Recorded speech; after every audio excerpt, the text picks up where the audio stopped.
PM Modi का इस्तीफा करवाने की तैयारी, खेल खत्म हुआ।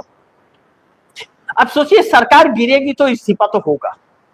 बिना सरकार ममता बनर्जी इस्तीफा नहीं दे रही थी, बंगाल की सीएम थी, अब नहीं दे रही थी इस्तीफा, राज्यपाल को बर्खास्त कर देना पड़ा, तब शुभेंदु अधिकारी सीएम बने।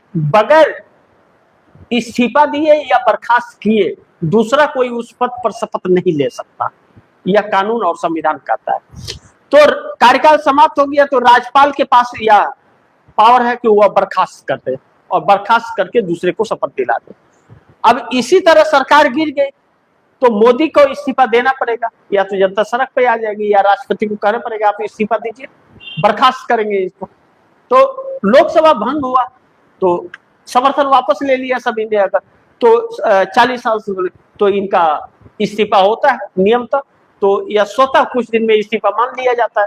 तो ऐसे में नरेंद्र मोदी जो एनडीए गठबंधन के प्रधानमंत्री बने हैं और तीसरी बार कार्यकाल इनको मिला है, तो जिस तरह से परिस्थितियां बन रही हैं और नाराजगी चल रही है, इंडिया गठबंधन अपना ऐलान कर रहा है लगातार, इससे नरेंद्र मोदी संकट में। लेकिन सबसे बड़ी संकट क्या है, इस्तीफा के कई कारण हैं कि इनके इस्तीफे की।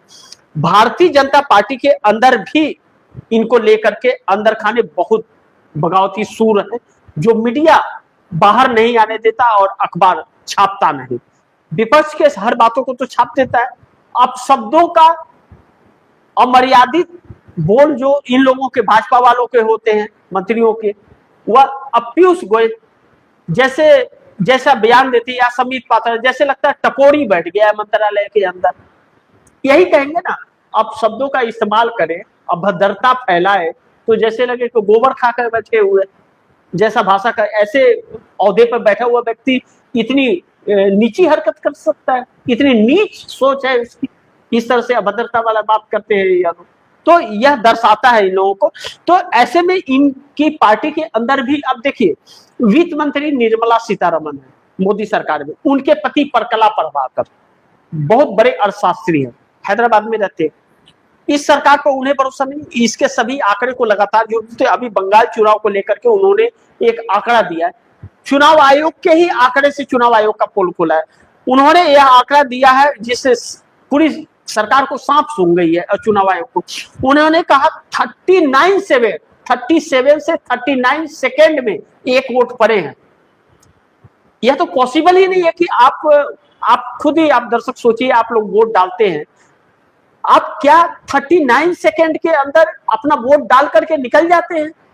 आप जाते हैं, आपके वोटर कार्ड का मिलान होता है, नंबर का टिक मारते हैं, हाथ पे इंक लगाते हैं, आप ईवीएम के पास जाते हैं, उसके बाद बटन ढूंढते हैं, फिर दबाते हैं, आपका लाइट जला कि नहीं, वीवीपैट पर्ची निकला कि नहीं, वह भी देखते हैं, उसके बाद जाते हैं आप।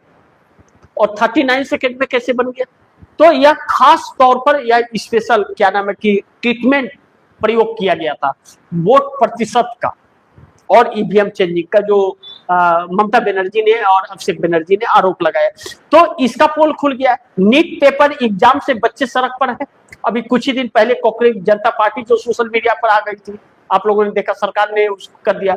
यह समझ गए कि तापमान तो बहुत हीट है, हीट वेव चल रहा है युवाओं के बीच में, और मजदूर लगातार मजदूर की मजदूरी जा रही है, लगे हुए रोजगार जा रहे हैं, तो वह नाराज है।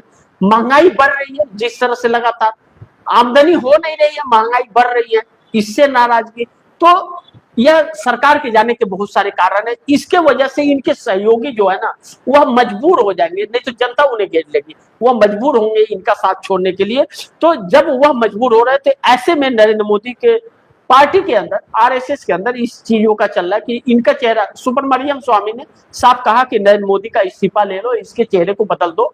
इन्हें ब्लैकमेल किया जा रहा है अमेरिका के जरिए, और अमेरिका से ब्लैकमेल हो रहा है, इसके लिए देश बर्बाद हो रहा है, सारी कुछ उसके ऊपर लुटाए जा रहे हैं। अब सोचिए यह चीजें जो हैं आने वाले वक्त में कितने भयावह होने वाली है। नरेंद्र मोदी ने जो फैसले ले लिए, 200 साल ब्रिटिश ने हमारे देश पर कब्जा करके और हमें गुलाम बना के रखा, अब नरेंद्र मोदी अमेरिका का गुलाम बना दिया। अमेरिका के यहाँ से इनकी सारी चीजें तय हो रही है, ऐलान वहीं से हो रहा है। अभी आप दर्शकों को एक बात आज ही मैं बता देता हूँ, नरेंद्र मोदी सरकार में कैबिनेट विस्तार होने वाला है। कौन मंत्री बनेगा इसका फाइनल लिस्ट अमेरिका से आएगा। सोचिए सरकार किसकी है, कहां चल रही है सरकार, अमेरिका कौन होता है, यह बातें भी निकल करके आने लगी। और अभी अमेरिका का डेलीगेट आया हुआ जैसा बोल रहा है वैसा यह लोग सब कोई कर रहे हैं। उसके विदेश मंत्री एस जयशंकर को बेइज्जत कर दिया मीडिया को लेकर के कि यहाँ के मीडिया तो किसी की हिम्मत ही नहीं है, बहुत कुछ कह दिया, क्या कहा जाए, आप दर्शक जानते ही हैं। तो ऐसे में समस्या गंभीर है और इंडिया गठबंधन की बैठक में क्या होता है, अब वह जो होगा तो जो रिस्पॉन्स आएगा उधर से वह भी खबर आप दर्शकों के सामने लेकर के आऊंगा। लेकिन आप दर्शकों की क्या राय है, क्या सुझाव है, कमेंट बॉक्स में जरूर दीजिएगा। अब यह कह सकते हैं इस सरकार की उल्टी गिनती शुरू है, उल्टी गिनती शुरू हो चुकी है सरकार की, इस बात से हम इनकार नहीं कर सकते। बाकी आप दर्शकों की जो भी राय हो सुझाव हो कमेंट बॉक्स में जरूर दीजिएगा। इस खबर को ज्यादा से ज्यादा शेयर कीजिएगा, अपने दोस्तों को भी कहिएगा आगे शेयर करें। और आपने टीएफडी इंडिया न्यूज़ 24 को सब्सक्राइब नहीं किया, सब्सक्राइब कर लीजिए, अपने दोस्तों को भी कहिएगा सब्सक्राइब करें। मिलते हैं अगली खबर के साथ, तब तक के लिए नमस्कार।